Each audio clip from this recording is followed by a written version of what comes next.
Ya nos encontramos en vivo. Para esta última mesa le daré la palabra a Fernando Molina Castro, que será el encargado de moderarla.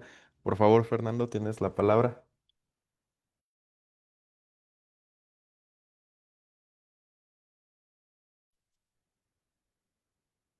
Mm, Creo que no te escuchamos.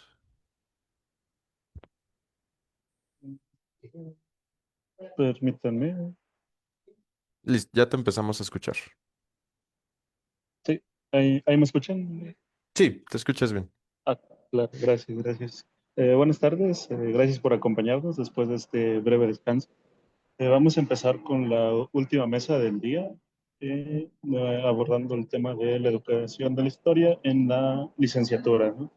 Eh, Le cedo la palabra al primer ponente de la tarde, que va a presentar el origen de la filosofía, una revisión del canon, el doctor Eric Israel Sepúlveda Murillo, de la Universidad Autónoma de Baja California. Adelante, si quiere compartir pantalla. Hola, ¿qué tal? Buenas tardes a todos. Voy a compartir unas diapositivas. Espero todo salga bien. Nunca se sabe con esta maniobra. Mm, a ver, ¿pueden ver las Sí, diapositivas? Sí, sí, se ve bien. permítanme para que yo también pueda verlos a ustedes. Um, Ahí se ve exclusivamente las diapositivas. Sí, ya solo las diapositivas se está Ok, proyectando bien. perfecto. Bueno, pues buenas tardes y gracias a todos por asistir. Como mencionó Fernando, el título de mi presentación del día de hoy es El origen de la filosofía, una revisión del canon filosófico, podría ser el título completo, ¿no? Y bueno, el objetivo de la ponencia, como le indica el título, es realizar una revisión del canon filosófico a través de un examen de la construcción del origen de la filosofía en las historias de la filosofía y como finalidad última, pues buscar alternativas pedagógicas a este tipo de tesis que se suelen presentar en el género de la literatura filosófica, que son las historias de la filosofía, ¿no? Estoy pensando obviamente en las historias generales de la filosofía tipo Coplestone, Abagnano, de todo ello, ¿no? Con las cuales voy a ejemplificar algunos de los puntos de esta presentación. Bueno, me gustaría empezar por este punto, ¿no? ¿Qué estoy entendiendo por canon filosófico? Es una noción que yo retomo de Eduardo Rabosi, este filósofo argentino, de este libro en específico que pueden ver aquí en la presentación, que les recomiendo bastante. Y Rabosi en ese libro define de la siguiente manera el canon. Dice, el canon funciona como un marco que especifica las condiciones básicas a las que deben ajustarse la filosofía y el filosofar. En consecuencia, delimita el ámbito teórico en el que es lícito moverse. Lo que no se ajusta al canon no es filosofía, es pseudofilosofía. Y entonces, en sintonía con el tema que me ocupa el día de hoy, cuando se trata o se aborda en las historias de la filosofía el tema del origen o el nacimiento de la filosofía o del paso del mito al logos, todos estos nombres con los que estamos familiarizados.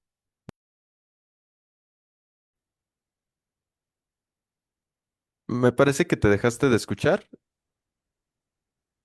A ver, ¿ya me escuchan bien? No sé por qué se cortó. Sí, Sí, ya, ya ya te lo escuchas. escuchamos.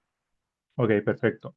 Cuando se intenta responder a la cuestión del origen de la filosofía en estas historias, no solo se responde con un cuándo y dónde es que nace la filosofía, sino que también implícitamente muchas veces se responde cómo debe practicarse y entenderse la filosofía y también en consecuencia qué debe enseñarse y qué no. Entonces, la idea básica detrás de esta presentación es que el- la articulación entre historia de la filosofía más origen de la filosofía es un lugar privilegiado para entender una parte súper importante del canon filosófico, ¿no? Porque como veremos, casi siempre cuando se definen cuáles son las características que tiene la filosofía en sus orígenes, también se excluye cierto tipo de prácticas y se les define como no filosóficas, ¿no? Es decir, los criterios de inclusión funcionan también como criterios de exclusión, ¿no? Que son unos criterios que nos afectan a nosotros en particular por nuestra situación geopolítica, geográfica, histórica, etcétera, ¿no? Entonces, quisiera exponer tres lugares comunes sobre el origen de la filosofía y sus consecuencias pedagógicas, ¿no? El primer lugar común es que los griegos no deben nada a nadie. Y cuando digo nada a nadie, casi siempre nos estamos refiriendo a las filosofías orientales o culturas orientales. Leo una cita de la historia de la filosofía de Copleston que ejemplifica este punto. Dice lo siguiente. La filosofía griega fue un logro de los griegos, fruto de su vigor y lozanía mental, lo mismo que lo fueron su literatura y su arte. No permitamos que el laudable deseo de tomar en consideración otras posibles influencias no griegas nos lleven a exagerar la importancia de estas y a estimar en menos de lo debido la originalidad del espíritu helénico. Y digamos que la traducción pedagógica o el mandato pedagógico que se desprende de esto es que el docente deberá disuadir al alumno de buscar filosofía más allá de Grecia. No tanto como una prohibición, sino simplemente no va a encontrar nada, ¿no? Es lo que nos dicen las historias de la filosofía. Entonces, ¿para qué le hacemos perder el tiempo al alumno leyendo textos de Egipto, la India, etcétera? Si en realidad ya está dicho que los griegos no tomaron nada de ellos, ¿no? Sino que todos se lo deben a sí mismos. Otro lugar común en estos manuales de enseñanza es que la filosofía se define como una búsqueda libre y racional de la verdad. De nuevo leo una cita, en este caso de la historia de la filosofía de Abagnano, una también muy utilizada en la que dice lo siguiente. La filosofía nace de un acto fundamental de libertad frente a la tradición, las costumbres y cualquier creencia aceptada como tal. Y una práctica común en estos libros es que no solo te dicen cuál es la característica de la filosofía, sino también inmediatamente agregan qué Oriente carece de esa característica. Y continúo leyendo una breve cita de Abagnano también que está inmediatamente después de esta. Dice, el único fundamento de la sabiduría oriental es la tradición, es decir, carecen de libertad y por lo tanto no se da en estas culturas una búsqueda libre y racional de la verdad. ¿Cuál es la traducción pedagógica de esto? O la consecuencia es que la expresión más acabada de esta búsqueda libre y racional de la privilegiado de las historias de la filosofía. Y por lo tanto, debe privilegiarse su enseñanza sobre cualquier otro género filosófico. Ya se ha hablado un poco de esto en las mesas pasadas, ¿no? O sea, las cartas, de los diarios, todo ello pasan a ser secundarios o irrelevantes para aprender filosofía o las grandes obras de los autores, ¿no? Finalmente, tenemos esta último lugar común, que es que la filosofía es una búsqueda desinteresada de la verdad. Nuevamente leo otra cita para ejemplificarlo. La filosofía no es como los demás saberes que pretenden una finalidad ulterior, que se ordenan a algo práctico, sino que será un saber que se busca a sí mismo por el mismo saber, sin ulterior fin.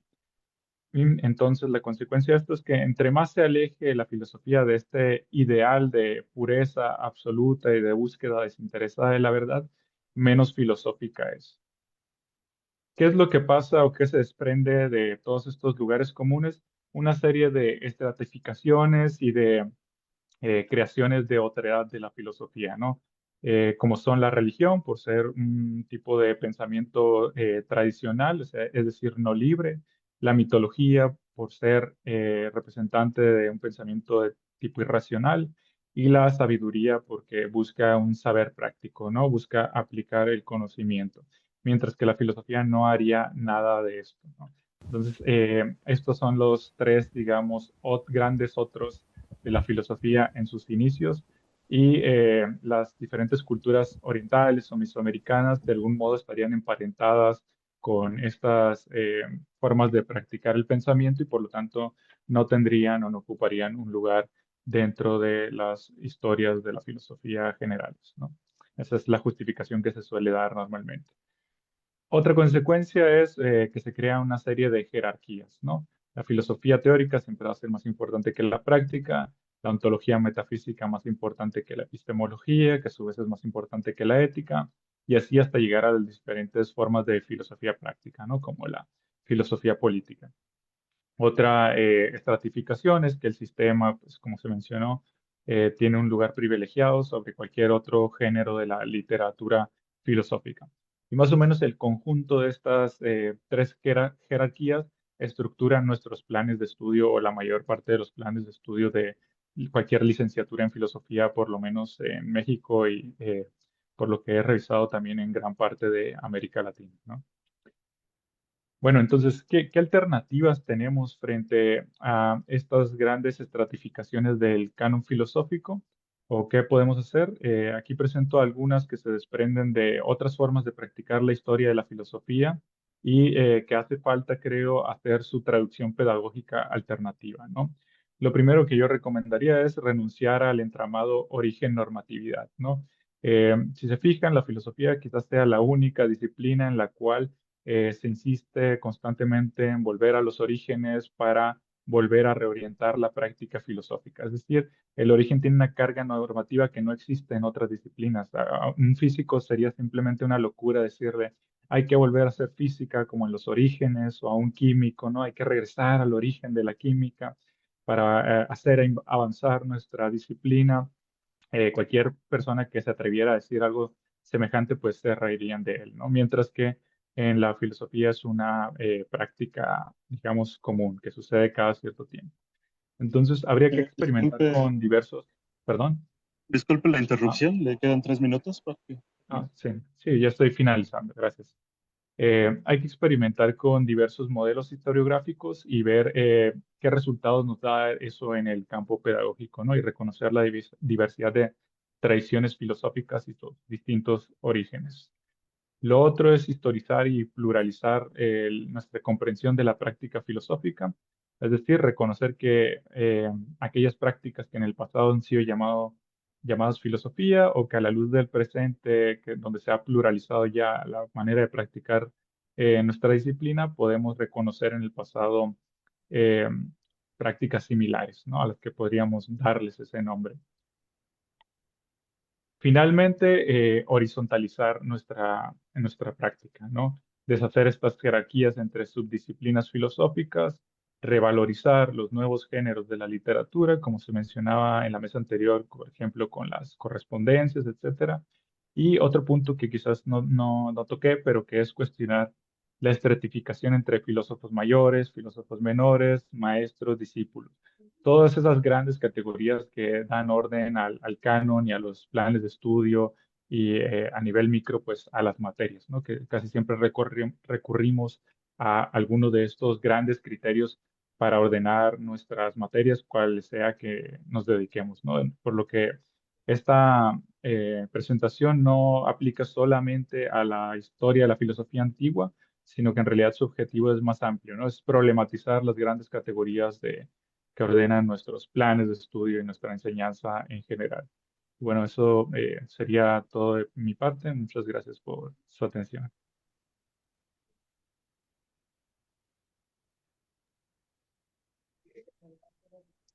Muchas gracias, Eric, por tu presentación.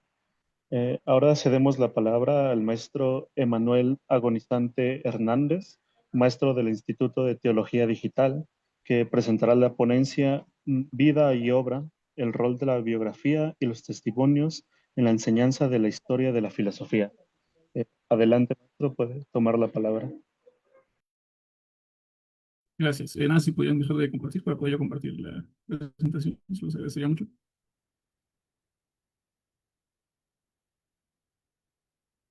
Muchas gracias. Bueno, pues muy buenas tardes. Primero, pues agradecer aquí la oportunidad para poder estar ustedes en esta ponencia. Efectivamente, voy a hablar sobre el rol de la biografía y los testimonios en la ciencia de la historia de la filosofía. Como ya lo comentaban en la ponencia anterior, pues es importante cuestionarnos las implicaciones que hay detrás de la historiografía de la filosofía. Y en el caso del el posicionamiento del docente, pues mi pregunta de investigación es la siguiente: ¿cuál es el papel que debe tomar uno como docente, siendo pues este actor que es el que transmite a los alumnos lo que es la historia de la filosofía? Pues, ¿qué debemos de hacer para que efectivamente la transmisión de la historia de la filosofía no sea meramente una simplificación, en el mejor de los casos, o pues que estemos replicando relatos hegemónicos que quizás ocultan mucho de cómo verdaderamente otras fuentes nos demuestran que pudo haber sido la historia de la filosofía, o que también egresen los alumnos teniendo alguna especie de caricaturización o pues idea sesgada o errónea de lo que es bueno, de lo que fueron los filósofos, ¿no? O las filósofas. Em, Tomando en consideración, a partir de lo que ha escrito Hayden White sobre que la historia se explica de manera de narrativa, pues es importante que también cobremos pues, cierta responsabilidad sobre el tipo de narrativas que le compartimos a nuestros alumnos o en su defecto de cómo les enseñamos a acercarse por su cuenta a este tipo de narrativas. Y en ese sentido, pues quise enfocarme justamente en la figura del filósofo como persona, ¿no? Que nos quitemos esta idea de que son héroes de la historia del pensamiento, que están alejados de lo que sea, digamos, el ser humano común, sino que más bien, por el contrario, abogar porque tengan la noción de que son personas que tuvieron problemas, que muchos de sus circunstancias vitales se transmiten a lo que serían sus obras, y que para conocer adecuadamente la historia de la filosofía no basta con ser expertos en el canon, en los textos del canon, sino también tener unas nociones pues adecuadas sobre lo que fueron la vida de estos personajes, ¿no? De estas personas. Y también que los alumnos puedan de alguna manera sentirse reflejados en ellos, ver que también pues son personas como lo fueron ellos y que pues en este trayecto de lo que es la formación profesional en la filosofía, pues que puedan tomar, insisto, una distancia más cercana y que puedan reconstruir una narrativa que, bueno, que les podamos ofrecer los medios tanto historiográficos como pues, los datos, los testimonios, para que ellos reconstruyan, sean ellos quienes construyan su propia, digamos, narrativa o versión de lo que es la historia de la filosofía.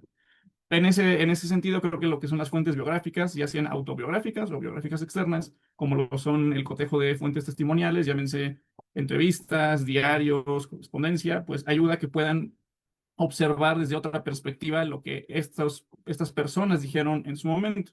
También pues recalcar que los filósofos no fueron máquinas que pensaron descontextualizadamente, sino que su contexto era muy importante para una comprensión de por qué dicen lo que dicen, desde dónde lo están diciendo y con qué finalidad se dice lo que se dice, ¿no?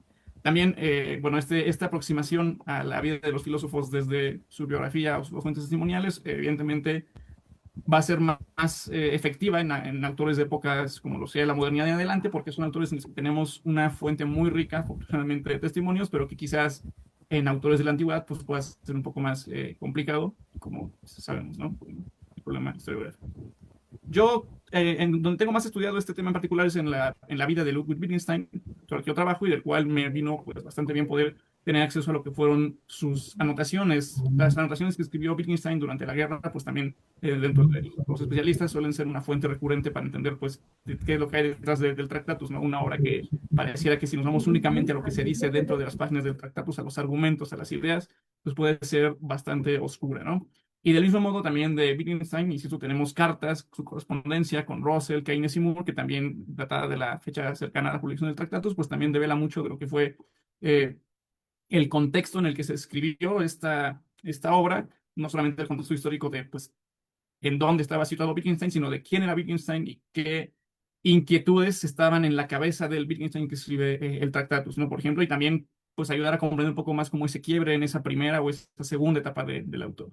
Pero bueno, no, esto no se limita únicamente a Wittgenstein, podemos encontrar también, en el caso, no sé, Feyerabend tiene su autobiografía o ejercicios recientes como este de Heidenberger, que son reconstrucciones historiográficas alternativas de la historia de la filosofía, enfocados sí en la vida, en un ir y venir entre la vida y la obra en épocas específicas de ciertos filósofos en particular, ¿no? Entonces, hay bastantes fuentes a las que uno puede recurrir para poder hacer una reconstrucción, insisto, de lo que fue la vida de los filósofos y cómo esta vida se va relacionando o no se relaciona con los textos. Al respecto de este, digamos, debate, hay dos posturas extremas, que serían el reduccionismo y el compartimentalismo. El reduccionismo, grosso modo, dice que la plena comprensión de una obra solo puede darse con una plena comprensión de la vida del autor, mientras que el compartimentalismo sostiene lo contrario, que son cosas totalmente distintas, ajenas, separadas e independientes, y que para comprender verdaderamente un texto basta únicamente con ver lo que el texto en sí mismo contiene y dice, y que el conocimiento de la vida de los autores sería como algo accesorio o que pasa a un segundo término, ¿no? Pero que no es necesario, esa es como la distinción, ¿no? Que sea o no sea necesario.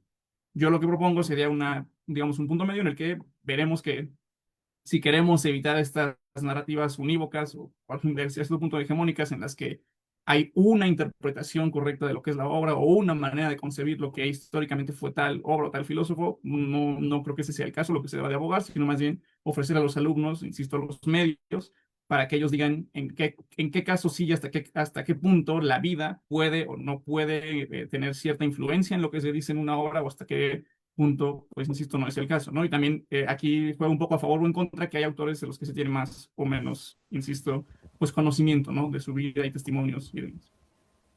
Eh, Al respecto de esto, Raymond y Bachelard hablan sobre lo que, bueno, hablan sobre las obras de filosofía como productos y además como productos situados. Es decir, que se dan en un contexto en particular y que hay que entender el por qué se produce de esa manera alrededor de ese contexto.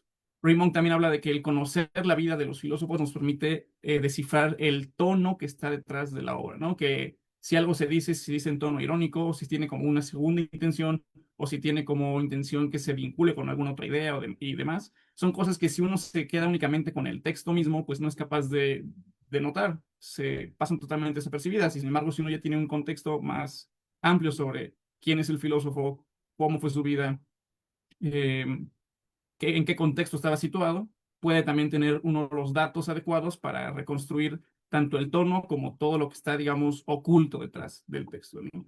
Es decir, el cotejo de las fuentes biográficas y testimoniales nos permite tener datos suficientes para hacer una reconstrucción más fiel tanto del contexto como del tono en el que las obras se escriben.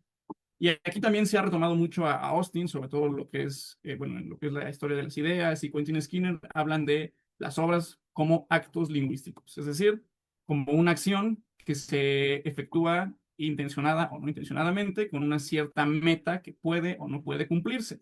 Si identificamos a las obras de filosofía como actos lingüísticos en los que la idea es presentar, digamos, alguna tesis y cotejar si esa tesis verdaderamente se da o no se da, se cumple o no se cumple, pues nuevamente hay alguna dimensión de esta interpretación que puede darse únicamente si vamos a los argumentos, pero para comprender digamos, la obra como un acto lingüístico en un contexto, eh, podemos, bueno, deberíamos de más bien revisar las fuentes biográficas, ¿no? Pensemos que las obras no se escriben únicamente para, digamos, que estén ahí y ya, sino que buscan que tengan cierta circulación, que se aboguen en una postura o en otra en cierto debate, pues incluso como dice Marx, ¿no? Transformar el mundo con la filosofía, pues es un poco lo que busca esta manera de ver a la filosofía como actos lingüísticos, las obras como actos lingüísticos, y evidentemente para entender quién hace ese acto lingüístico y con qué finalidad lo hace, hay que entender a la persona que está detrás del acto lingüístico.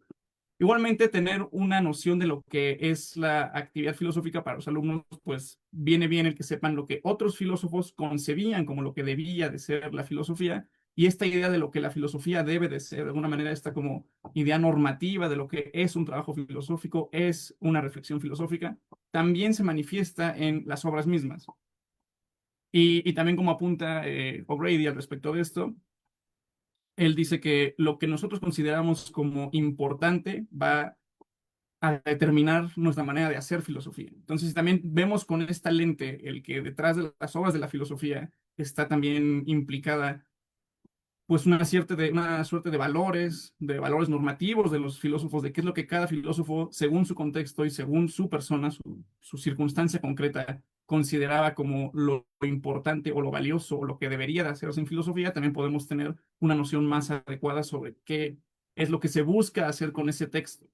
Ya no dejar que el texto sea, insisto, un mero compilado de argumentos descontextualizado, sino que pueda entenderse por qué la persona tal quiso escribir de esa manera en particular, con qué finalidad en particular y hacia quién estaba dirigido, con quién estaba dialogando. Y bueno, a manera de una breve conclusión, esta sería como la alternativa pedagógica, ¿no? Porque reconociendo la compleja relación que existe entre la vida y la obra, nosotros como docentes debemos ofrecer al alumno las herramientas para que pueda aproximarse a este tipo de fuentes. Tenemos que acompañar en este proceso, no, insisto, ser la autoridad epistémica que sobre un pedestal dice cómo fue la filosofía o cómo deben de concebirla, sino más bien darles a ellos las herramientas para que ellos mismos puedan reconstruir estas narrativas, como ya insisto, Collingwood, que puedan ver que la historia pues es historia del pensamiento, de personas que en algún momento tuvieron ciertas ideas en ciertos contextos, y poder acompañarlos en ese proceso de reconstrucción. Y bueno, también nosotros desde nuestra posición como gente que debería de conocer tanto el canon como los problemas historiográficos alrededor de él, que en la misma revisión de las fuentes mismas, ellos también puedan darse cuenta de los problemas de la historiografía de la filosofía, de las historias de las ideas, para que también puedan, pues, ser, digamos, menos víctimas de que se usen a la historia de la filosofía, un poco como lo vimos en el ejemplo de Copperstone de la ponencia anterior, pues para replicar narrativas que no son así o que puesta ante la luz de otras evidencias que realmente han sido de esa manera, ¿no? Bueno, concluyo que siguiendo con un modelo constructivista del aprendizaje, debe ser el alumno quien reconstruya esa historia y nosotros ser los mediadores y no los replicantes. Eso fue todo por mi parte y les agradezco mucho por su atención.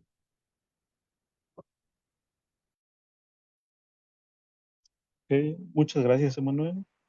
Ahora cedemos la palabra al doctor Héctor Eduardo Luna López, maestro de la Facultad de Filosofía de la UNAM, que nos presenta la ponencia La problematización de la realidad como trasfondo para la enseñanza de la historia de la filosofía.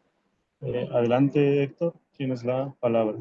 Sí, muchísimas gracias, Fernando. Y bueno, solo una apreciación, no soy doctor, nada más soy maestro. Muchas Ah, gracias. discúlpeme, algún Bien, día. muchas gracias. Voy a compartir mi pantalla, por favor, si me pueden confirmar que puedan verla. En un momento, creo creo que ahí está. No sé si se ve.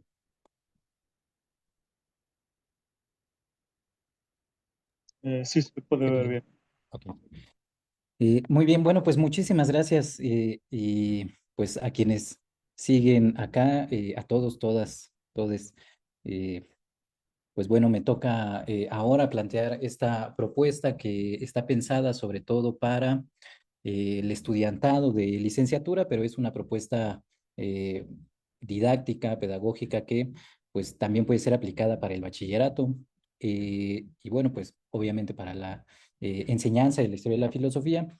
Y lo que planteo acá es tomar la problematización de la realidad como un precedente, un trasfondo, un pretexto para ir a la historia de la filosofía. Creo que si logramos redimensionar esta característica de la filosofía, es decir, que es un ejercicio problematizador, pues estaremos ganando interés en el alumnado, tanto del bachillerato como incluso también de nuestros estudiantes de las licenciaturas, que entendemos pues han llegado a la licenciatura porque están interesados, interesadas en la filosofía, pero no estoy seguro de que por la forma en la que enseñamos filosofía, yo doy clases en la Facultad de Filosofía y Letras, estemos realmente problematizando la realidad. Creo que tenemos, ya se ha comentado en algunas de las mesas precedentes, tenemos en la Facultad de Filosofía y Letras una formación pues muy histórica y muy atada a los textos, ¿no? Eh, Se dominan ciertas habilidades, sobre todo creo yo, para la investigación, pero pocas veces se atiende a la cuestión o al el objetivo pues inherente a la filosofía, que es problematizar, ¿no? Cuestionar la realidad. Entonces, bueno, pues esta es básicamente la propuesta y parto de la idea de que toda filosofía surge pues de una problematización de la realidad. Esto quiere decir pues que tomo o parto de la idea de que la filosofía tiene un carácter situacional, es decir, la filosofía es siempre reflexión de circunstancia y que en tanto ejercicio de seres humanos sintientes que se ven atravesados por un conjunto de problemas vitales, sociales, políticos, éticos, educativos, interculturales, interreligiosos, etcétera, etcétera, pues es lo que mueve a hacer filosofía, es lo que es de alguna manera el motor de la filosofía en la historia, ¿no? Bueno, esta propuesta yo la heredo bueno, trato de continuarla y se enmarca en la tradición filosófica mexicanista. Algunos de los exponentes, las exponentes de esta tradición, bueno, pues son Samuel Ramos, José Gauss, Carmen Rovira, Adolfo Sánchez Vázquez. Ya se ha comentado aquí de varios de ellos en la ponencia que di en la mañana, hablé un poco también de José Gauss. Bueno, un poco planteé una propuesta a partir de una idea de José Gauss. Y en este momento, bueno, pues quiero recuperar que para la tradición filosófica mexicana, pues es fundamental esto que ya se comentaba en la ponencia que me antecedió, Es decir, que la filosofía pues tiene que buscar respuestas a los contextos, a las situaciones específicas de los seres humanos. En ese sentido, bueno, pues la filosofía cobra una dimensión práctica y una dimensión concreta en la vida del ser humano. Samuel Ramos, por ejemplo, ya en su obra La historia de la filosofía en México del año 1941, pues planteaba que la filosofía ha dado lugar en nuestro país, al menos, es una obra pues, muy específica de filosofía mexicana, ha dado lugar a instituciones, es decir, detrás de la fundación de instituciones, por ejemplo, educativas. Podemos poner muy rápidamente el ejemplo de la Escuela Nacional Preparatoria, pues hay filosofías que sustentan el horizonte pedagógico, educativo, eh, axiológico de esa institución educativa. La filosofía, las ideas filosóficas, pues también han motivado a movimientos políticos, movimientos revolucionarios y libertarios, en el buen sentido del término libertario, no como lo usan personajes deleznables como Javier Milei, sino con un sentido libertario en tanto búsqueda de la libertad humana, de la dignidad humana genuinamente entendida. Y bueno, de ahí que, pues bueno, parte de mi propuesta, lo que apunta, un momento, pues es que pues bueno, la filosofía mexicana ha estado permeada por estas necesidades vitales, por problemas que ponen en entredicho pues justamente la dignidad humana, la libertad, la justicia, eh, el bien común. Em, Remontándonos un poco a la historia de la filosofía occidental, a la filosofía clásica, bueno, pues tenemos a un personaje como Aristóteles, quien ya en su metafísica pues planteaba esta cita muy conocida, ¿no? Todos los hombres, diríamos nosotros, todos los seres humanos, por naturaleza desean saber, es decir, detrás de la filosofía hay también un deseo que se presenta de manera natural en la humanidad. Y dice Aristóteles, complementa este deseo de saber, que puede ser entendido como una búsqueda de respuestas, de conocimientos, da lugar a la filosofía. Dice Aristóteles, en su metafísica comenzaron a filosofar los seres humanos al quedarse maravillados ante algo, maravillándose en un primer momento ante lo que comúnmente causa extrañeza y después, al progresar poco a poco, sintiéndose perplejos, también ante cosas de mayor importancia. Ahora bien, el que se siente perplejo, dice Aristóteles, y maravillado reconoce que no sabe. En ese sentido, bueno, pues esta propuesta metodológica, didáctica, que busca tomar problemas de la realidad circundante para llevar a la filosofía, para llevar a la historia de la filosofía, pues reconoce también que es necesario que quienes enseñamos filosofía, quienes estudian filosofía, pues reconozcan y sean parte de este pues, sentimiento universal, ¿no? Que podemos entenderlo así, al que apela Aristóteles. Em, y bueno, aquí viene pues la parte, bueno, volviendo a la tradición mexicana, Leopoldo Sea retoma estas ideas de Aristóteles y nos dice que, pues bueno, poder ubicar problemas en la realidad que nos rodea pasa por la necesaria extrañeza de esa realidad. Es decir, Leopoldo Sea considera que no podemos plantear problemas filosóficos si antes no examinamos con detenimiento esa realidad social, política, cultural. De ahí que entonces, pues él plantee que debemos motivar al estudiantado a mirar con ojo crítico todo aquello que sucede a su alrededor, llevarle a una disposición que le permita romper con la monotonía de la cotidianidad. Nadie puede admirarse, nadie puede maravillarse en términos aristotélicos, de algo, pues que ante lo que se pasa de largo, ¿no? Ante algo que se evita, ante algo que no inquieta. De ahí entonces, em, bueno, pasamos o volvemos a José Gaos y Carmen Rovira, quienes plantean una metodología, plantearon pues toda una tradición y una metodología para el estudio de la filosofía mexicana, desarrollan una historia de las ideas filosóficas y recuperan una idea de José Ortega y Gasset, y es que la filosofía es un conjunto de ideas-acción, es decir, que la filosofía es justamente la reflexión humana, pero traducida o materializada en acciones concretas, en la toma de decisiones específicas en el mundo, en un compromiso implícito con esa, o explícito, perdón, con esa realidad. Carmen Rovira propone un término que es el de discurso. Nos dice que la filosofía puede ser entendida como un conjunto de discursos y ella entiende el discurso, la cito como ven acá en pantalla, como un decir de carácter explicativo y resolutivo de un problema y representativo a su vez de una posición filosófica, ideológico, política, religiosa y en general cultural. Es así, dice Rovira, como el discurso implica una toma de posición ante una situación o problema, intentando lograr una solución idónea. Carmen Rovira piensa y propone una serie de discursos que atraviesan la historia de la filosofía mexicana, por ejemplo, el discurso humanista que ella data en sus estudios, en sus investigaciones en el siglo XVI, y que es un discurso que afirma la dignidad humana frente a posiciones deshumanizantes, en este caso específico, en México y en América, ante la deshumanización que supone la conquista y la colonización europea sobre los pueblos americanos.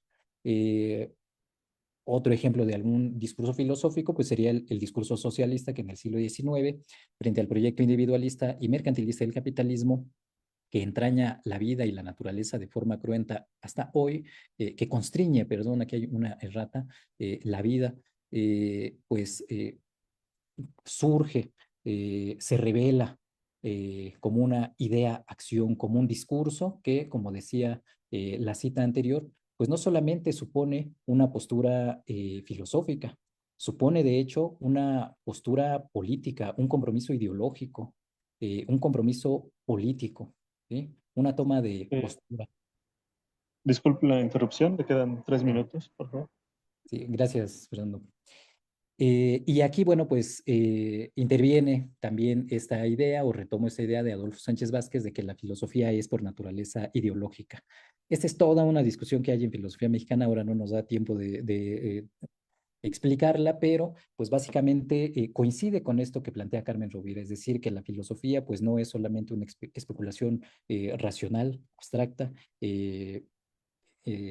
aséptica de juicios de valor, aséptica de compromisos políticos, sociales, eh, concretos, sino que la filosofía, mientras no pierda su carácter crítico y autocrítico, puede con justa y legítima pues, validez asumir ciertas ideologías. ¿Sí? Em, bueno, decíamos también, José Ortega y Gasset influye en esta propuesta eh, y tenemos esta conocida frase también que plantea yo soy yo y mi circunstancia y si no la salvo a ella, no me salvo yo, en referencia justamente a que la filosofía pues debe resolver esas filosofías, perdón, esos problemas del entorno. Pasando pues al ejemplo concreto y pues no me va a dar tiempo seguramente de terminar de exponerlo, pero bueno, ya pensando en un caso concreto, podríamos plantear la cuestión del genocidio en Palestina. Es un problema, creo, dramático, es un problema que debería interpelarnos a todos, sacarnos de la normalidad a todos. Es un problema que supone un ejercicio de contemplación, de sensibilidad, de percepción de lo que está sucediendo y de que debería movernos pues a una desestabilización, debería hacernos ver que, que ese fenómeno en la realidad no es normal, no debería ser normal la pérdida de vidas humanas como está sucediendo en Palestina. De ahí, bueno, pues una vez que uno ha contemplado y ubicado un problema, pues viene la reflexión, la duda, cuestionarse, preguntarse por qué está sucediendo, cuáles son las determinaciones, cuáles son el contexto político, religioso, cultural que está sucediendo en esta región del mundo, que involucra a tal y cual actores y que está generando este problema y este problema tan grave y una serie de delitos de lesa humanidad. ¿Sí? De ahí, bueno, pues habría que ir a la historia de la filosofía. Y esto, bueno, pues se plantea como un retorno a la historia de la filosofía que nos permita eh, ubicar o encontrar otros momentos de la historia en donde los filósofos y las filósofas pues ya encararon problemas similares. Eh, para nuestra tristeza, pues en la historia humana hemos tenido ya otros genocidios. Podríamos remitirnos al holocausto judío o podríamos remitirnos, pensando y concretando en la tradición filosófica mexicana, en el genocidio de los pueblos americanos. Y aquí un autor que podría examinarse, revisarse, esto es parte de una propuesta de investigación pues, mucho más amplia que involucra una serie de habilidades, técnicas, filosóficas, procedimentales, etcétera, que pues, no nos da tiempo de explicar acá, pero digamos, dejo apuntado que pues, en nuestra tradición filosófica, pues ya Bartolomé de las Casas, por ejemplo, hizo una defensa de los pueblos americanos, se opuso al exterminio, se opuso a la colonización, se opuso a la guerra, y tuvo una discusión pues muy importante, filosóficamente hablando, políticamente hablando, creo que ha sido una de las grandes discusiones de nuestra filosofía, con Juan Ginés de Sepúlveda, la llamada polémica de Valladolid, en donde se enfrentan pues dos racionalidades, la del poder imperial que busca el sometimiento de los pueblos, la deshumanización, y por otro lado Bartolomé de las Casas, quien supone pues un ejercicio de racionalidad moral, podríamos decir, en donde se busca preservar valores como la libertad, la dignidad humana, la autodeterminación de los pueblos. Y bueno, no me da tiempo de explicar más, pero eh, esta es, digamos, la invitación, buscar problemas de nuestro entorno que nos lleven a ubicar en qué otros momentos de nuestra historia pues ha habido tratamientos, respuestas, discusiones, argumentos que nos den luz para los problemas actuales. Muchas gracias.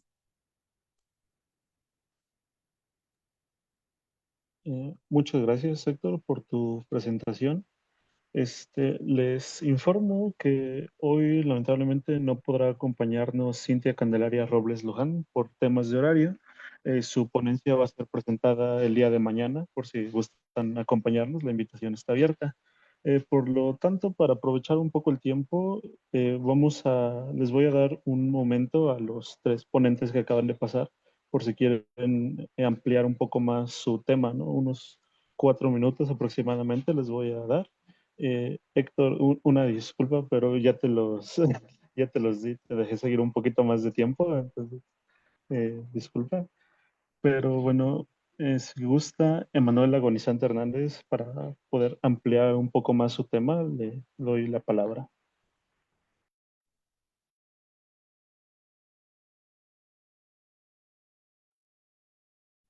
Muchas gracias. Bueno, no lo tenía contemplado, pero con mucho gusto puedo tocar algunos temas. Bueno, pensando y dialogando con algunos colegas, ¿no? Sobre este tema de la relación entre la vida y la obra, pues creo que llama la atención este tema sonado a partir de los 60, ¿no? De la famosa muerte del autor. Esto que en el estructuralismo, ¿no? Se habla de eso, de que el texto pues sí tiene esta dimensión, digamos, totalmente independiente, que inclusive hasta puede contradecir las intenciones del autor. Y yo creo que todo eso está bien. O sea, mi propuesta didáctica no es, y como por eso un poco hacia la función en la que llevaba era esa, ¿no? Que no es buscar que el alumno llegue a que, claro, la narrativa historiográfica adecuada es ni la que decimos del reduccionismo, ni la del comportamentalismo, ¿no? Ni es todo está en la obra, ni todo está en la vida, sino que el leer las obras, digamos, a la luz, con el contexto hermenéutico de la vida importa por esto y esto, o no importa por esto y por lo otro, o sea, digamos, una interpretación de una obra desde una perspectiva meramente estructuralista, donde se desmerece totalmente la vida del filósofo, claro que puede alumbrar, digamos, cierto conocimiento sobre el canon, sobre las obras, sobre los problemas filosóficos, pero es una de las posibles interpretaciones que hay. Lo que yo abogaría, e insisto, de ahí lo que expuse en su momento, pues es que si lo vemos a la luz del contrastarlo con la vida, con las inquietudes, con las personalidades, que también se nos olvida, ¿no? Que a veces hasta el cómo es una persona de una manera es distinta a otra, eso también puede trasladarse, ¿no? Siento que son temas que están ahí en cómo se concibe la filosofía, están de alguna manera en el canon, ¿no? Pero están de una manera muy simplificada, ¿no? Se dice de Schopenhauer, ¿no? Que era alguien, pues, muy gruñón, que tenía también ideas como medio cuestionables y también que se conducía, pero pasan como anécdotas, pasan como datos que pueden, pues sí, parecer curiosos hasta cierto punto, pero que no lo volvemos parte de la comprensión integral de lo que ha sido, digamos, el canon filosófico, ¿no? Y por eso, insisto, el consultar la biografía, consultar las cartas que también a partir de la modernidad y siglos posteriores también son una fuente muy rica donde uno puede hacer mucha investigación y tener mucho testimonio para contrastar con lo que se dice en las obras, ¿no? Pienso en personas como Leibniz, Rousseau, Spinoza, el mismo Descartes, pues también son una fuente muy rica para complementar, ¿no? Que no nos volvamos tampoco, digamos, cronistas de la vida de los filósofos y que busquemos que los alumnos sean enciclopedias de la vida de los filósofos, que tengan ahora sí que un compendio amplio de sus vivencias, pero que si están interesados en conocer a algún filósofo en particular, que tengamos pues que ellos tengan esa noción y que sepan cómo aproximarse a ese tipo de fuentes, ¿no? Que sepan para hacer algún trabajo de investigación, pues de en qué manera pueden servirse de estas fuentes, ya sea para abordar tanto temas de historia de la filosofía y de la vida, como para también abordar cuestiones de la interpretación, ¿no? Vaya, de la hermenéutica de los textos mismos.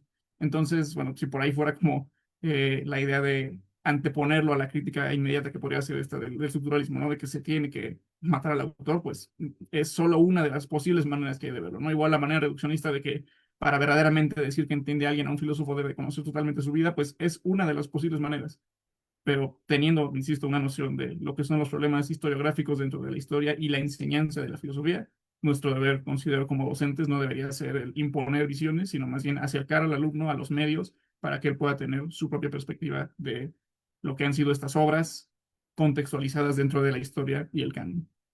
Y pues, creo que con eso estaría muy bien. Muchas gracias, Fernando. Gracias a ti, Manuel, por platicarnos un poco más del tema. Antes, disculpe, Víctor Rafael tiene la mano levantada. ¿Necesita comentar algo? Sí, nada más es obviamente hacer el pleno reconocimiento en grado de excelencia al Instituto de Investigaciones Filológicas por este tipo de espacio y oportunidad. En lo específico sería a los tres ponentes hacerles el hecho de que todo esto cómo ha funcionado en otros ámbitos. Yo soy de las filas de la ingeniería mexicana. Y obviamente ha sido complejo que estudiemos filosofía. No, no es complejo, simplemente es voluntad. ¿Y a qué punto instrumentarla? Porque todo eso siempre dicen, ¿y cómo permea en? Se los menciono. Cuando yo llego a reuniones de proyectos de ingeniería y les digo, necesitamos contratar a alguien de filosofía para que desarrolle y valide todos los que son los modelos conceptuales, la teoría de la instrumentación y para ir haciendo idealización o desidealización de algo. Es cuando ya me empiezan a decir, ¿y qué implica todo eso? Y obviamente el instituto ha sido una fuente increíble de especialistas para este tipo de reflexiones. Y ya en proyectos de ingeniería parece fuera de contexto, pero no lo es. Efectivamente ya se está valorando siempre tener a alguien de filosofía en la gestión de proyectos a nivel conceptual. Eso es importante que ustedes lo sepan porque finalmente esto cómo permea en otros lados, permea al interior de todo lo que es la disciplina de la filosofía, sí, pero todo lo que ustedes hacen también permea aquí de este lado en ingeniería. Muchas gracias. Muchas gracias, Víctor, por tu participación. Ahora también, bueno, le doy la palabra a Eric Israel Sepúlveda, también si quiere agregar algo de lo dicho en su ponencia, tiene la palabra. Pues sería algo muy breve, nada más como algo que quedó, digamos, fuera o que está en el fondo de lo que presenté. Sería que uno de los problemas o dificultades para abordar la cuestión del origen de la filosofía no es solo que está cargada de pues, esta normatividad de la que mencionaba, sino que también está muy ligada a una cierta apropiación o que estas características o lugares comunes que presenté más bien son cosas que Occidente se atribuye a sí mismo, ¿no? Entonces, cuando uno empieza a problematizar la cuestión del origen de la filosofía, saltan inmediatamente ciertas sensibilidades, ¿no? Porque se ve también como una crítica a cierta noción de Occidente. como una crítica a la identidad occidental. Eso es lo que está en el fondo de la cuestión del origen de la filosofía y que quizás también es importante tenerlo en cuenta, ¿no? Que no se puede subvertir o echar abajo completamente el canon desde la pedagogía, porque en realidad las raíces de este problema o del canon filosófico están en otro lado, ¿no? Como son todas estas discusiones sobre la identidad y la historia de Occidente como tal, o cómo se entiende en oposición a tal o cual otro proyecto civilizatorio, ¿no? Nada más eso como un tema que está ahí permeando o atravesando lo que expuse, ¿no? Y sería todo para dar pie a más preguntas y participaciones, creo que eso es lo importante, ¿no? Bueno, muchas gracias. Sí, justamente ahora abrimos el micrófono. Quien guste realizar una pregunta a los ponentes sobre lo que acaban de exponer.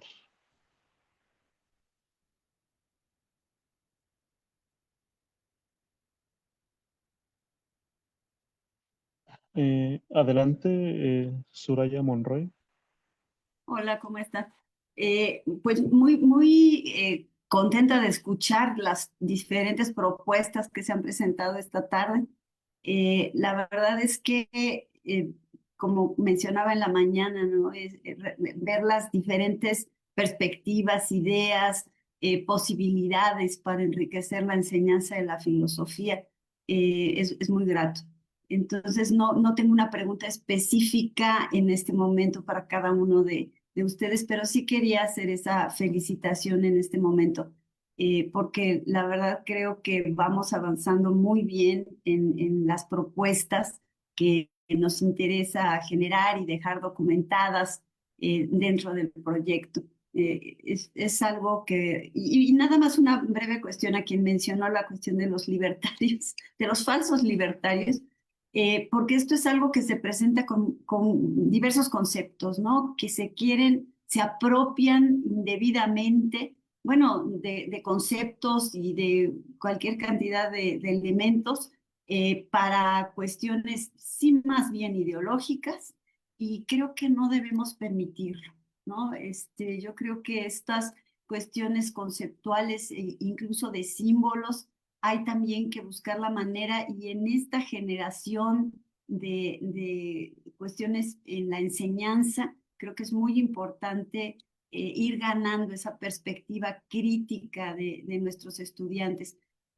A mí me preocupa siempre, no es algo que he escuchado aquí, pero que en muchos casos los profesores, profesoras tienen como la angustia de entregar tanta información que la parte de elaboración propia de los estudiantes se queda medio perdida o muy perdida. Y luego al final, pues lo que hacemos son ciertas evaluaciones convencionales y dónde quedó el pensamiento crítico, en fin, todo lo que pueda derivar de esto y que pueda o podamos todos tener esa capacidad, ¿no? De no dejarnos llevar por esas cuestiones ideológicas que a muchos los arrastran y no tienen pues la posibilidad de ser críticos frente a eso. En Brasil, por ejemplo, Bolsonaro decidió usar la camiseta de la selección, ¿no? Muy hábilmente. Y bueno, ya la gente le hacía un conflicto ponerse la camiseta por las razones verdaderas de identidad, ¿no? Y de fútbol, porque sentían que podían ser identificados con esto. Pues creo que por allí tenemos que recuperar, que no permitir y que esta parte de la enseñanza nos permita hacer estos, en este caso, filósofos críticos y además ciudadanos también bien preparados. Gracias, nada más.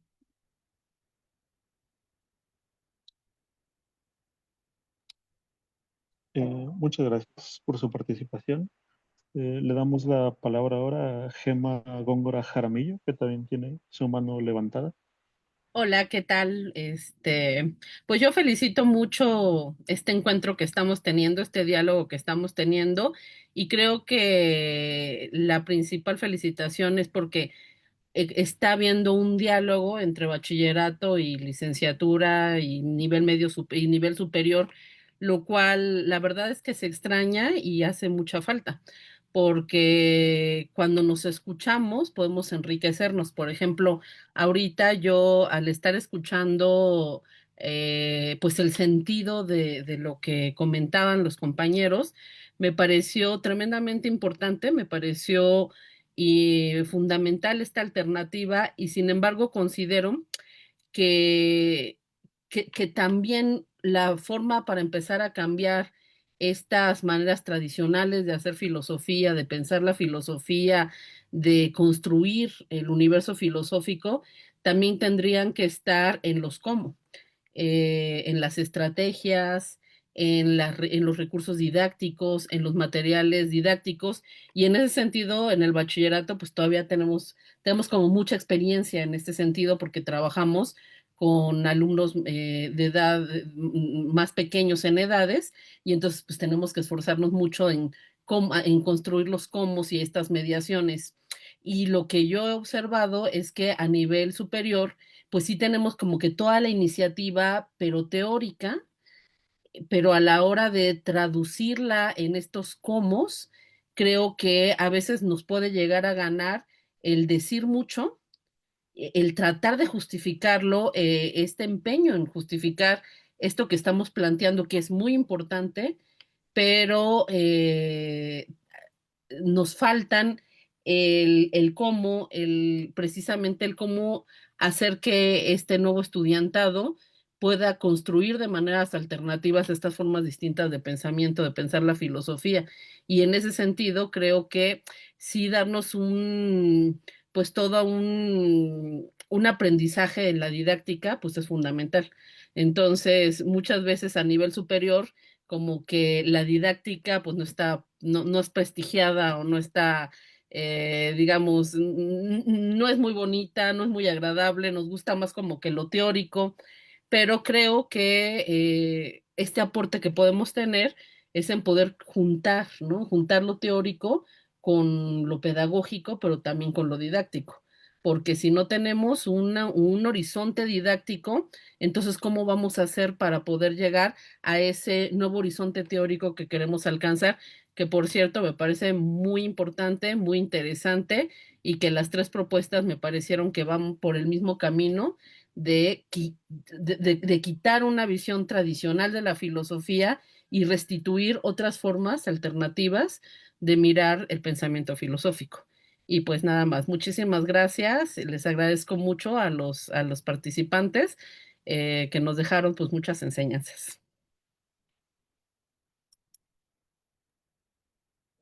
Muchas gracias, Gemma, por tu participación. También voy a leer algunos comentarios que fueron dejando aquí en el chat. Pregunta Joel Ortiz si se pueden compartir los materiales que están proyectando los ponentes. Recuerden que en el mismo chat los pueden subir o si gustan dejar su correo para que los interesados los puedan contactar, también es posible. Otro comentario, Danilo Jara nos dice, en el Perú, a través de las redes aparece con fuerza un discurso que deslegitima y critica con dureza al dominico Bartolomé de las Casas y a todos aquellos historiadores posteriores que se han eco de la leyenda negra. Dicen que a los niños y jóvenes los han envenenado con una historia sesgada en la que predomina la desunión, el resentimiento, el fatalismo. De lo que se trata continúan de ver al Perú no como colonia, sino como virreinato donde no hubo destrucción ni genocidio, sino construcción de ciudades, evangelización y mestizaje. Concluyen sosteniendo que ahora hay que contar Eco de Bernal Díaz, la historia verdadera. Bueno, pregunta la opinión al respecto en general de los tres ponentes. También tenemos una pregunta de Alberto García que pregunta a nuestro segundo ponente, ¿qué herramientas tecnológicas podríamos utilizar los docentes para que los alumnos puedan indagar sobre la biografía de los autores que explicamos en clase? Eh, bueno, estas son algunas de las preguntas y comentarios que van hasta ahora. Ahora le doy la palabra a los ponentes si gustan contestar. Eh,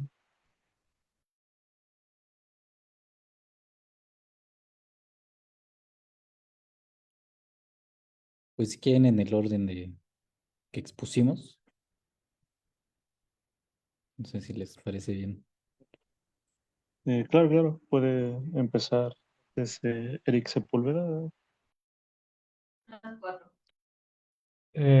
Sí, pues sí, creo que el comentario de Danilo tiene que ver con lo que mencionaba al final, ¿no? En esta breve intervención sobre cómo algunos temas de la filosofía están atados a cuestiones identitarias de distintos países y de Occidente en general, ¿no? Esta es una disputa que ahora recorre las redes sociales, no solo en Perú, acá en México también lo podemos ver, y son, por lo menos yo las entiendo como reacciones, ¿no? A estos nuevos vocabularios de la crítica, por decirlo en como en este vocabulario más contemporáneo de cómo pues, sujetos que estaban excluidos de la discursividad y de ejercer la crítica ahora irrumpen en espacios académicos, en el debate público y las reacciones que se están dando son estas, ¿no? Toda esta cuestión de la leyenda negra, de reivindicar una cierta hispanidad, etcétera. Yo los interpreto como eso, ¿no? Como reacciones ante sujetos que antes no tenían la palabra y que ahora tienen y poseen herramientas de la historia, desde la filosofía, ¿no? Como todos estos enfoques post o decoloniales que se sienten pues atacados quienes en algún momento poseyeron la hegemonía del discurso histórico filosófico.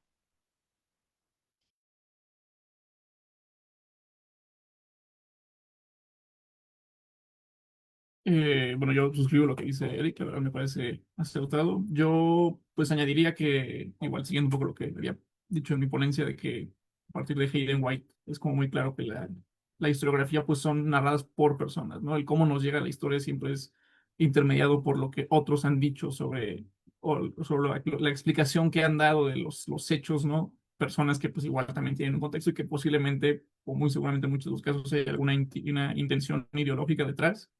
Pero bueno, si tenemos como esta noción de que una narrativa histórica, a la vez en que muestra algo, también oculta otras cosas, pues justo cuando vemos cómo chocan estas narrativas, ¿no? Que pueden ser como a cierto punto, pues como contrarias, podemos tener alumbrar un poco en lo que las distintas posibles versiones para concebir un hecho histórico o cómo se ha desarrollado la perspectiva hacia, bueno, la visión que se tiene sobre algún fenómeno en particular, ¿no? Entonces, pues yo creo que es a cierto punto valioso que existan estos choques de visiones, estos choques de narrativas, estas propuestas de otras maneras de concebir la historia, porque pues, nos permiten, un poco lo que he comentado, pues romper con los discursos autoritarios, ¿no? Con las visiones univocistas de que, porque tradicionalmente se ha concebido que la historia fue de una manera, porque le servía que se narrara así a cierto grupo de personas, hay que seguir defendiendo eso, o al revés, ¿no? Que si exista como una narrativa contestataria que puede o no puede tener como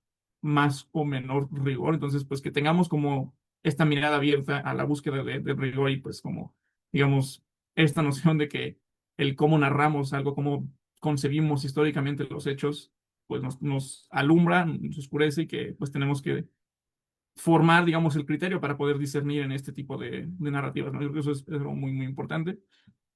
En cuanto a lo que comentaban de los recursos tecnológicos, pues yo particularmente creo que en estos casos lo más a mano que se tiene y creo lo más útil pues son tal cual los libros, ¿no? Que uno como docente, dependiendo el bloque, digamos, que vaya a dar, contemporánea, moderna, siglo XX, XVIII o demás, pues de antemano sepa cuáles son las obras que podría recomendar a los alumnos o volver parte de su bibliografía de la materia y pues incitar a que los alumnos se acerquen a ellas, volver las partes digamos, de las actividades, las lecturas obligatorias, ciertos pasajes, o bueno, digamos que estén a la mano de los alcances, a la mano de los alumnos afortunadamente, pues hay varios libros de esto. Uno puede buscar, insisto, en la planeación curricular, pues cuáles son las biografías, digamos, más avaladas de ciertos autores. Hay unos que tienen más biografías que otros tienen muy pocas.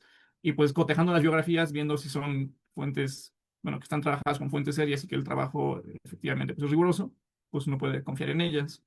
Igual, pues, investigar previamente, pues, de qué autores se cuenta con la correspondencia, En el caso de los del siglo XX, si alguno tiene trabajo en temas periodísticos, que tenga como textos que no formen parte, digamos, del canon, pero que estén ahí para su consulta, o en casos todavía más cercanos, que existan entrevistas, que, bueno, está como el famoso debate, ¿no? Entre Foucault y ay, se me olvida Chomsky, ¿no? Bueno, que ese tipo de recursos, que bueno, eso es como el emblemático, pero seguramente hay más entrevistas de más filósofos contemporáneos que también son buenos testimonios para, pues, comprender cómo concebían, insisto, su propia labor. Pues como que tenerlos a la mano y poder compartir a los alumnos, yo creo que es como lo más importante que te puede hacer. O bueno, buscar como recursos alternos, no necesariamente se tiene que conocer la biografía mediante, pues, insisto, bueno, la vida mediante las biografías. También hay ponencias muy buenas al respecto de esto. Yo concretamente ubico algunas de la Fundación Juan March, que también tienen ahí algunas ponencias muy rigurosas y muy trabajadas sobre vida de filósofos como Schopenhauer, Nietzsche, Tocqueville, que bueno, creo que también pueden ser, si para el alumno puede ser un poco más denso echarse un libro entero, una biografía entera, bueno, en estas ponencias de 2, 3 horitas, creo que también puede ser de mucha ayuda para la consulta de los alumnos.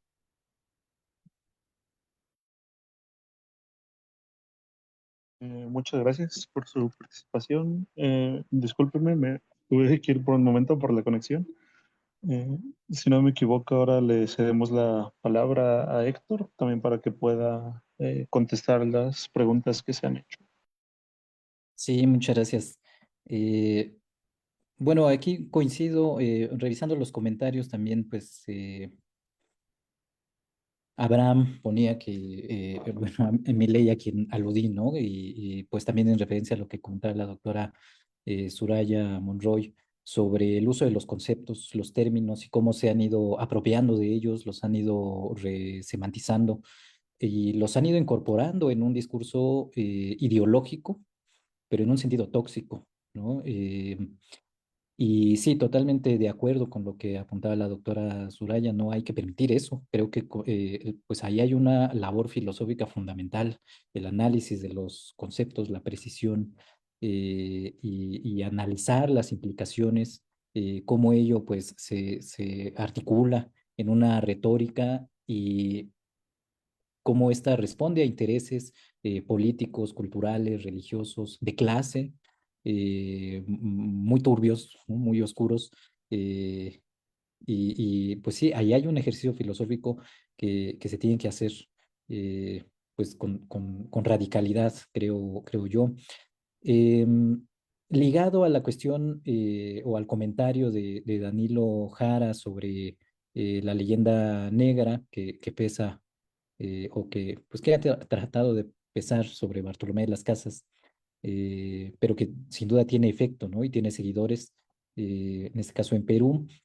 Bueno, yo creo y coincido también con lo que planteaba Eric, pues es una respuesta de la ultraderecha, ¿no? Es una reacción eh, que también hay que desmontar. Y creo que, pues desde la propuesta que planteo, no hay que temer al sentido ideológico de la filosofía. Hay que estar al pendiente de las ideologías nocivas, hay que estar al pendiente de las ideologías que deshumanizan, que segregan, que privan de la libertad, de la vida. Pero por otro lado, como decía Adolfo Sánchez Vázquez, pues hay que reivindicar ideologías positivas, ideologías que fomenten la vida, que fomenten el bien común, que fomenten la dignidad humana. Eh, y creo, por lo que se ha venido planteando a lo largo del día, pues comprender que los filósofos y las filósofas pues son personas que necesariamente forman parte de un grupo social, de una clase, que participan de un género, de un rango etario, de una lengua, de una cultura, etcétera, pues implica una serie de intereses concretos, intereses no solamente intelectuales, intereses vitales.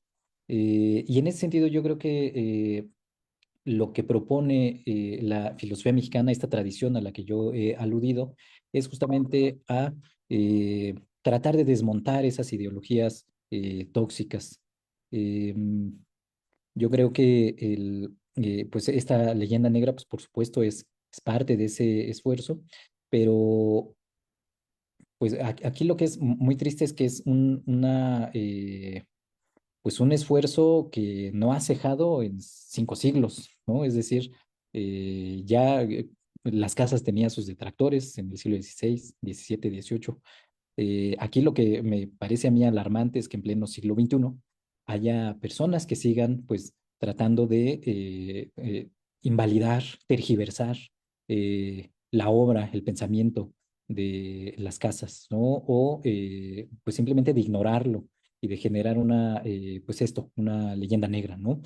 Em, yo creo que esos problemas que estamos enfrentando ahora, pues deberían alertarnos pues a las comunidades académicas, no solamente a quienes hacemos o nos dedicamos a la filosofía, sino a todo el mundo, ¿no? Porque pues estas reacciones eh, conservadoras, ¿no? De ultraderecha, pues están en auge, ¿no? Y creo que pues yo mencionaba a Milei, pero pues está Espriella, ¿no? En Colombia, que está a punto de asumir, ¿no? Katz en Chile, bueno, Donald Trump, Netanyahu. eh, es decir, hay un escenario muy dramático, creo yo, en términos internacionales, y que responde a esta oleada y a esta reacción ultraconservadora, ¿no?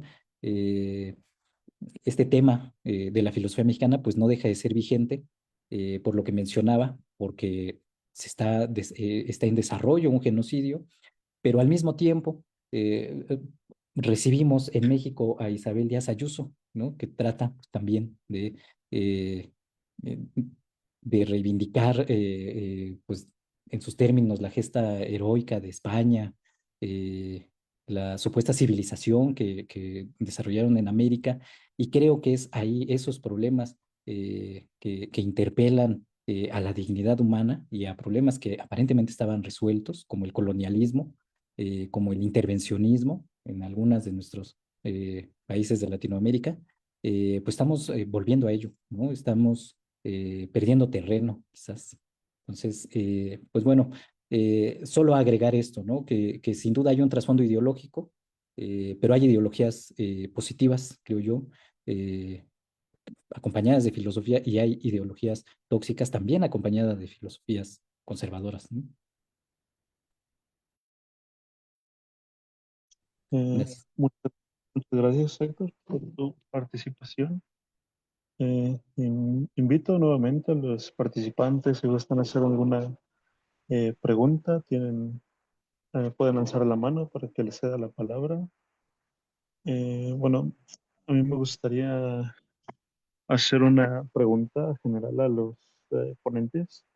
O sea, algo que pienso mucho es que en la creación de un canon, precisamente, ah, han tenido que intervenir varios procesos como políticos de poder. O sea, creo que es justamente algo de lo que estabas hablando, Héctor, ¿no? De cómo hoy en día, viendo cómo las derechas van regresando al poder y viendo cómo hay personajes políticos influyentes que tienen algunas ideas un tanto curiosas, como que se está volviendo a ver, se está viendo este fenómeno de que los que están en el poder instauran un canon académico que va muy de acuerdo para los mensajes que quieren transmitir, ¿no? O sea, que al final, si buscamos imponer, por así decirlo, una ideología sobre la gente, pues vamos a ir a encontrar autores antiguos que hayan dicho algo que es cosa similar, ¿no? Y obviamente se va a priorizar su enseñanza sobre aquellos que contradigan lo que nosotros queremos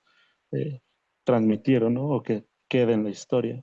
Entonces, bueno, no sé si me gustaría preguntarles cómo ven, cuál sería una buena forma de combatir este suceso. O sea, no solo hoy, o sea, impedir que vuelva a pasar, sino que enseñar o decir a los alumnos que al final esto ha pasado por muchos tiempos, ¿no? O sea, el canon que tenemos de griegos, alemanes, franceses y todo, como que ha pasado por eso. Entonces, ¿cuál sería una buena estrategia para mostrarle al alumno que lo que consideramos filosofía no está separado de la política o cómo podríamos tal vez enseñar a separarlo? No lo sé.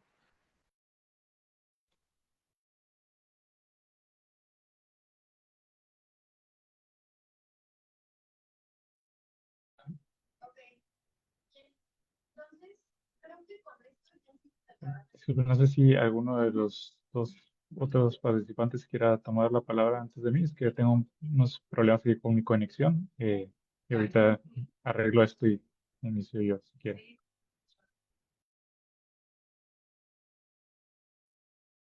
No sé si Emanuel quería comentar sobre esto. Bueno, si quieres.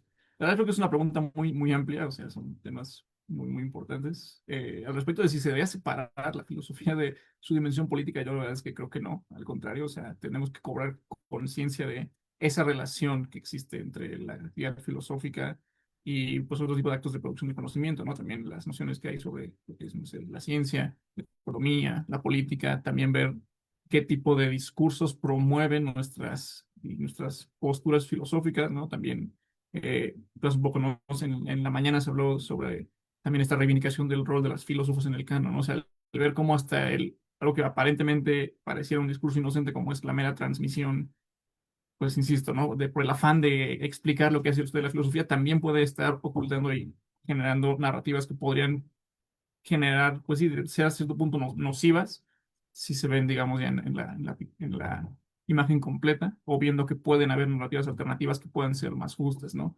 Yo también comparto un poco esta idea que menciona Héctor, ¿no? De que no hay que temer a la parte ideologizante de la filosofía, al final, pues sí, es nuestra labor y sobre todo enfocada a la parte histórica, pues sí es eminentemente narrativa, pero también hay narrativas que pueden presentarse más deseables que otras, ¿no? Y justo cuando uno es capaz de ver, digamos, el daño o el riesgo de las narrativas, también es de alguna manera más fácil identificar qué es lo que desearíamos que fuera como el discurso o la concepción que se tenga de algo, ¿no?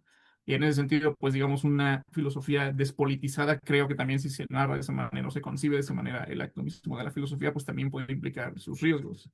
Bueno, en el qué hacer, ¿no? Para que la sociedad no devenga en estos vicios, porque es una pregunta muy compleja en donde pueden haber muchos factores que se pueden analizar.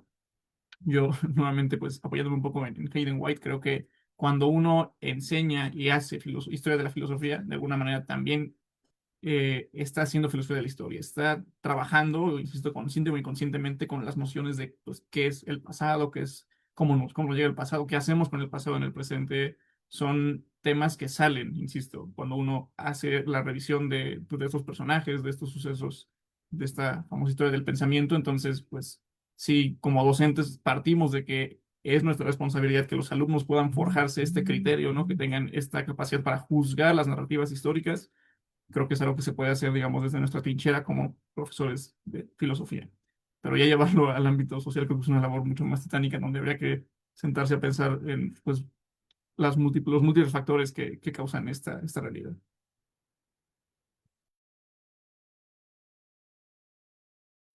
Sí, bueno, a mí Claro. Adelante, adelante, disculpe. me gustaría agregar y bueno, a propósito también del planteamiento de Eric sobre la revisión del canon filosófico, sobre la revisión de las tradiciones filosóficas, cómo estudiamos filosofía en nuestras universidades y pues, perfil eurocéntrico, ¿no?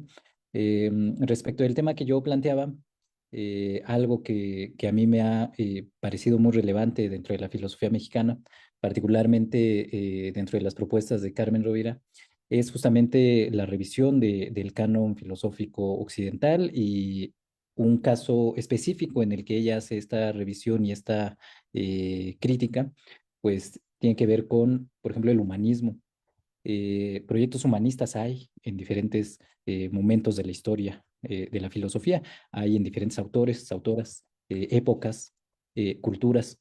Em, y algo en lo que enfatizaba mucho mi maestra Carmen Rovira era en la crítica al humanismo renacentista, una crítica, pues creo yo, muy valiente, eh, que apuntaba a las limitaciones de ese proyecto humanista.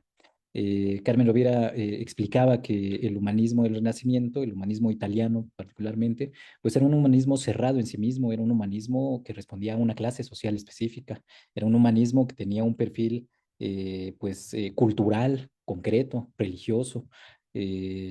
que hablaba pues de la dignificación del ser humano, pero en un sentido pues demasiado idealizado, ¿no? Una divinización del ser humano, pero que pasaba por la necesaria formación intelectual, religiosa, cultural, eh, europea, clásica, escolástica, cristiana, católica. Y por otro lado, pues al mismo tiempo sucediendo fenómenos como la propia conquista de América, el exterminio de pueblos, la conquista y la esclavitud de los pueblos africanos, ¿no? Y Carmen Lovera decía, bueno, pues este que de pronto se entiende como el gran humanismo, el discurso de la dignidad del ser humano en Pico de la Mirandola, pues si lo analizamos desde esta perspectiva histórica, situacional, concreta, y vemos el trasfondo y vemos quiénes eran quienes articulaban este discurso, a favor de quién estaban hablando, bueno, pues vemos las limitaciones de ciertas tradiciones, de ciertos cánones. En cambio, bueno, ella reivindicaba el humanismo mexicano, el humanismo de diferentes proyectos latinoamericanos, como el de las casas, Alonso de la Veracruz, el de Miguel Hidalgo en el siglo XIX. Es decir, tenemos una tradición humanista en México que plantea una reivindicación radical de la dignidad humana.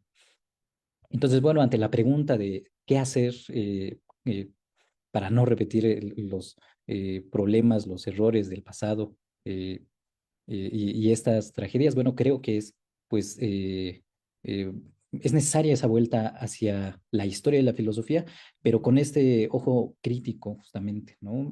Con esta revisión, pues, muy contextual, muy situacional y poniendo o revelando, pues, los intereses ideológicos, políticos, económicos de quienes han hecho filosofía, ¿no? Y de esos discursos.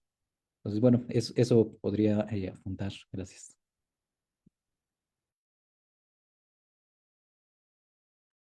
Y bueno, así brevemente respondiendo, digamos que la razón por la que yo planteé mi problema más hablando del canon filosófico y no tanto plantearlo como un problema de la filosofía antigua, es porque creo que lo que necesitamos hacer es una revisión profunda de los planes de estudio, ¿no?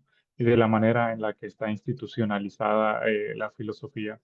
Eh, en alguna de las mesas anteriores había una ponente, creo que era de Argentina, no recuerdo su nombre, pero hablaba que había un problema en digamos, en la práctica de su materia, que era filosofía antigua, de que algunos docentes sí incorporaban la enseñanza de ciertas filósofas de la antigüedad, pero después eso se perdía, ¿no? Y que había la necesidad, pues, de institucionalizarlo de algún modo, ¿no? De incorporarlas. Entonces, creo que pasa lo mismo, ¿no? Si cada quien simplemente se limita a incorporar tales o cuales autores o problemas o géneros de la literatura filosófica, y una vez que uno deja de dar esa materia, pues se pierde, ¿no? Esa manera de practicarlo. Creo que tiene que haber una discusión más al nivel institucional, ¿no? De volver a hacer planes de estudios, porque la historia de la filosofía es la columna vertebral de los planes de estudio, ¿no?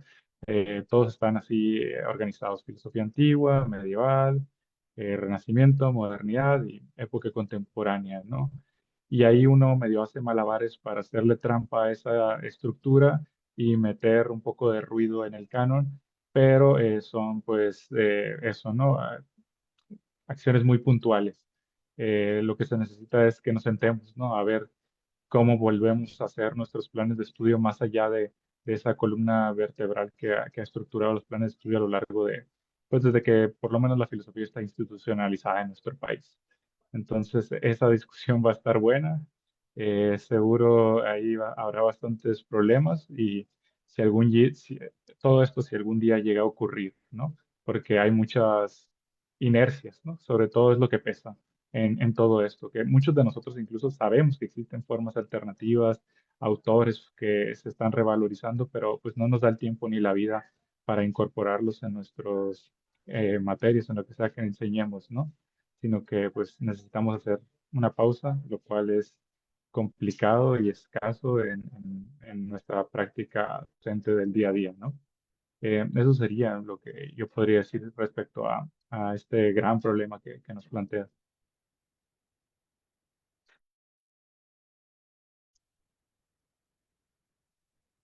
Claro, claro. Muchas gracias a los tres ponentes por su respuesta. Gracias, gracias. Justamente, Eric, siento que sí hace falta sentarnos y pensar muy bien nuestros planes de estudio, de que por lo menos, bueno, en la Facultad de Filosofía donde yo estudio, es una materia bastante importante, ¿no? Es de la materia que tenemos todos los semestres, ¿no? Esa no la vamos a ver. Historia de filosofía es para todo. Bueno, muchas gracias a los ponentes y bueno, quiero agradecer a todos los que nos acompañaron todo el día, bueno, estuvieron desde la mañana, los que se unieron aquí después del breve descanso. Esta fue nuestra última mesa del día y les hago la invitación para que mañana puedan volver a acompañarnos. Vamos a estar desde las 10 como hoy mismo. Entonces, sí, creo que justamente si ya no hay más participaciones, les doy las gracias a todos y terminamos por hoy. Muchas gracias. Muchas Gracias. gracias. Hasta Hasta luego, luego. muchas gracias a todos. Gracias. Gracias. Gracias. Hasta luego.